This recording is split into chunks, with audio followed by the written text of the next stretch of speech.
Rural પોલીસે Parnera Pardi sugar factory overbridge પાસેથી એક બ્રેઝા કારમાંથી 32,400ના દારૂ સાથે બેને ઝડપી એકને વોન્ટેડ જાહેર કરી। વલસાડ રૂરલ પોલીસની ટીમ ખાનગી વાહનમાં પોલીસ મથક હદ વિસ્તારમાં પેટ્રોલિંગમાં હતા, જે દરમિયાન રૂરલ પોલીસની ટીમના પોલીસ જવાન ઘનશ્યામસિંહ બળવંતસિંહ મંડલાવત, કૃપાલસિંહ રામદેવસિંહ, ગોપેશભાઈ મેરામભાઈ તેમજ મહેશભાઈ ગોદરભાઈ નાઓને બાતમી મળી હતી કે એક બ્રેઝા કાર નંબર GJ21CD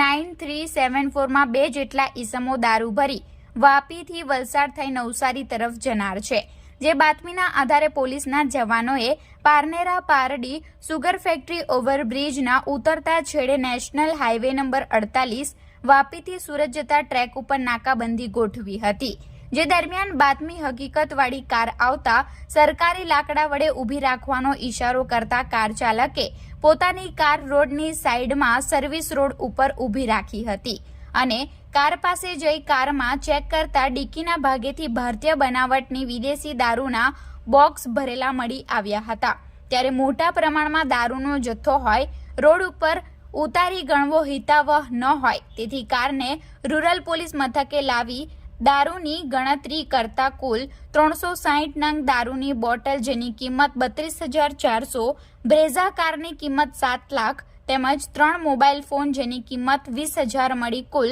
7,52,400નો મુદ્દામાલ કબજે લઈ કાર ચાલક સ્નેહલભાઈ હસમુખભાઈ ધોડિયા પટેલ, રહે રાનવેરી કલ્લા, જૂનાવાડા ચીખલી તેમજ બાજુમાં બેસેલ ભૂપેન્દ્રભાઈ ઠાકોર, રહે વાણિયાવાડ ટાંકલ, ચીખલી નવસારીને ઝડપી પાડી માલ ભરાવનાર તેમજ મંગાવનારને વોન્ટેડ જાહેર કરી રૂરલ પોલીસ મથકે પ્રોહિબિશન અંગે ફરિયાદ દાખલ કરી છે।